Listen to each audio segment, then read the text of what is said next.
ప్రభుత్వ జూనియర్ కళాశాలలో ఖాళీగా ఉన్న అధ్యాపకులను వెంటనే నియమించాలని ఎస్ఎఫ్ఐ జిల్లా సహాయ కార్యదర్శి సి అనిల్ అన్నారు. వికారాబాద్ జిల్లా దుద్యాల మండలంలోని హాకింపేట ప్రభుత్వ జూనియర్ కళాశాల విద్యార్థులతో ఎస్ఎఫ్ఐ ఆధ్వర్యంలో హాకింపేట కూడలిలో ధర్నా నిర్వహించారు. అనంతరం పలువురు నాయకులు మాట్లాడుతూ కళాశాలలో 150 మంది విద్యార్థులు చదువుతున్నారు. విద్యార్థుల చదువు ముందుకు కొనసాగాలంటే ఖాళీగా ఉన్న అధ్యాపకుల పోస్టులను భర్తీ చేయాలని డిమాండ్ చేశారు. లేని పక్షంలో పెద్ద ఎత్తున ఆందోళన చేపడతామని హెచ్చరించారు. కార్యక్రమంలో ఎస్ఎఫ్ఐ మాజీ కార్యదర్శి చంద్రయ్య, ఎస్ఎఫ్ఐ నాయకులు అనిల్, అరవింద్ తదితరులు పాల్గొన్నారు.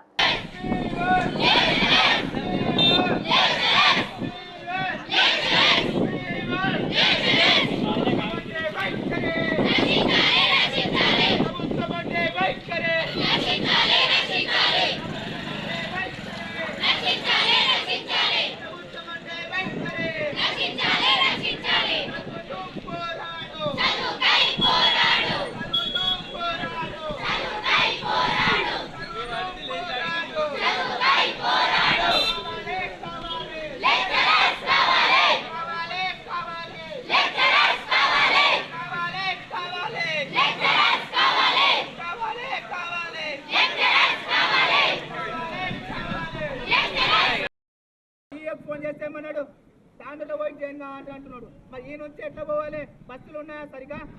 బస్సులు సరిగా లేవు. మరి ఇవన్నీ సౌకర్యాలు లేని ఏ విధంగా పోయి తాండూలో జైన్ కావాలి అని ఎస్ఎఫ్ఐగా డిమాండ్ చేస్తూ ఉన్నాం. మాకు ఇక్కడ ఉన్నటువంటి విద్యార్థులకు నాణ్యమైన విద్య అందించాలని, వెంటనే లెక్చరర్స్ నియమించాలని ఎస్ఎఫ్ఐగా డిమాండ్ చేస్తూ ఉన్నాం.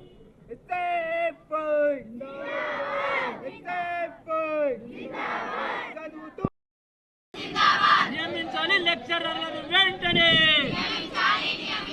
నియమించాలి. హాకింపేట్ కాలేజీల లెక్చరర్లను వెంటనే, అన్ని కోర్సుల లెక్చరర్లను వెంటనే పోరాడదాం. లెక్చరర్లు వచ్చే వరకు